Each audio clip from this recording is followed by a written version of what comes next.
नमस्कार दोस्तों, आज की हमारी इस वीडियो में हम आपके लिए योगिनी एकादशी की व्रत कथा लेकर आए हैं।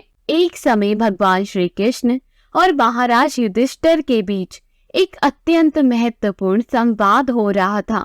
महाराज युधिष्ठिर ने भगवान श्री कृष्ण से पूछा, हे मधुसूदन, आपने मुझे ज्येष्ठ मास के शुक्ल पक्ष में आने वाली निर्जला एकादशी के विषय में बताया है।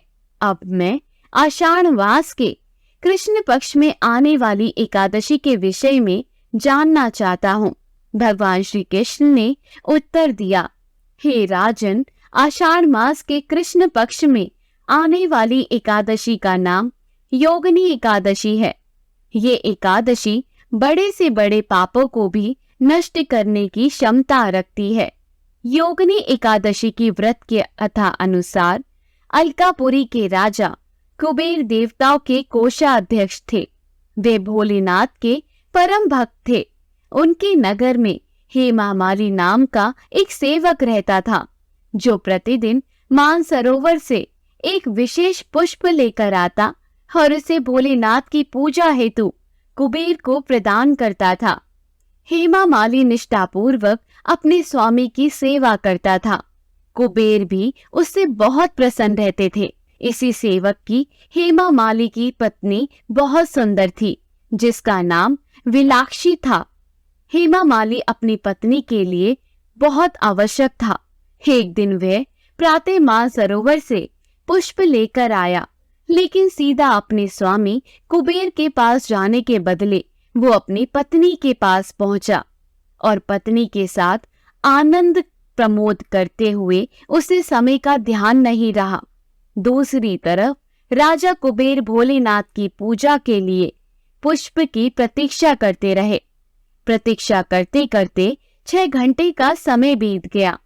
बिना पुष्प पूजा ना होने के कारण कुबेर क्रोधित हो गए और उसी क्षण उन्होंने सिपाहियों को हेमामाली का पता लगाने के लिए भेजा। हेमामाली के घर जाकर सिपाहियों ने देखा कि वे अपनी पत्नी के साथ रमण कर रहा है। सिपाहियों ने ये सूचना तुरंत जाकर राजा कुबेर को दी। फिर क्या था, राजा कुबेर के धैर्य के सारे बांध टूट गए। दूसरी तरफ जब हेमामाली को समय का भान हुआ तो वे अपनी भूल का प्रायश्चित करने के लिए वे राजा कुबेर के पास पहुंच गया और वह भय से कांप रहा था। हाथ जोड़कर कुबेर के समक्ष वो खड़ा हो गया और क्षमा याचना करने लगा। लेकिन कुबेर अत्यंत रोष में बोले, मूर्ख, तू महापापी है। अपनी पत्नी के प्रति आसक्ति के कारण आज तुमने मेरे आराध्य देव भोलेनाथ के प्रति अपराध किया है, इसलिए मैं तुम्हें श्राप देता हूँ। इसी क्षण तुम्हारा पतन हो जाए, तुम्हारा संपूर्ण शरीर कोढ़ से ग्रस्त हो जाए। तुम इस पृथ्वी पर अपने कर्मों की सजा भुगतोगे और अपनी पत्नी से सदा सदा के लिए दूर हो जाओ। कुबेर के श्राप से उसी क्षण हेमामाली का पतन हो गया। वह कोढ़ से ग्रसित जर्जर शरीर के साथ पृथ्वी पर आ गिरा। भूख प्यास से परेशान, अपने शरीर की पीड़ा से पीड़ित वे जंगलों में भटकने लगा। अनेक वर्षों तक वो यातना भुगतता रहा, परंतु भोलेनाथ की उपासना में सहायता करने के कारण उसकी चेतना शुद्ध और सात्विक बनी रही।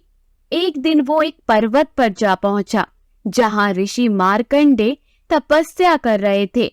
उन्हें देखकर हेमामाली ने उन्हें प्रणाम किया। ऋषि मार्कंडे ने उसे अपने पास बुलाया और पूछा, पुत्र, तुम कौन हो और इस प्रकार जंगल में किस उद्देश्य से भटक रहे हो? हेमामाली ने अपने जीवन की सारी पीड़ा ऋषि मार्कंडे को सुना दी और अंत में हाथ जोड़कर बोला, ऋषिवर, मेरे कुछ पुण्य कर्म थे जिनके कारण मुझे आपके दर्शन प्राप्त हुए। कृपा आप मुझे इस पाप से मुक्त होने का मार्ग दिखाइए। हेमामाली की प्रार्थना सुन ऋषि मार्कंडे बोले, आने वाले आषाढ़ मास के कृष्ण पक्ष में योगिनी एकादशी आएगी। तुम्हें इस एकादशी का श्रद्धापूर्वक पालन करना है, जिसके प्रभाव से तुम सभी पापों से मुक्त हो जाओगे। हेमा माली ने योगिनी एकादशी के पालन का संकल्प लिया और वहां से चला गया। आषाढ़ मास में उसने योगिनी एकादशी का श्रद्धा और नियम पूर्वक पालन किया।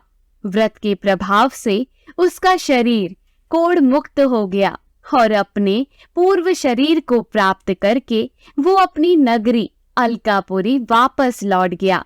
आगे भगवान श्री कृष्ण कहते हैं, हे धर्मराज युधिष्ठिर, जो व्यक्ति योगिनी एकादशी के व्रत का पालन करता है उसे 88,000 ब्राह्मणों को भोजन कराने का पुण्य फल प्राप्त होता है। वे हर प्रकार के पापों से मुक्त हो जाता है और अंत में आध्यात्मिक लोक को प्राप्त करता है। जय श्री हरि विष्णु।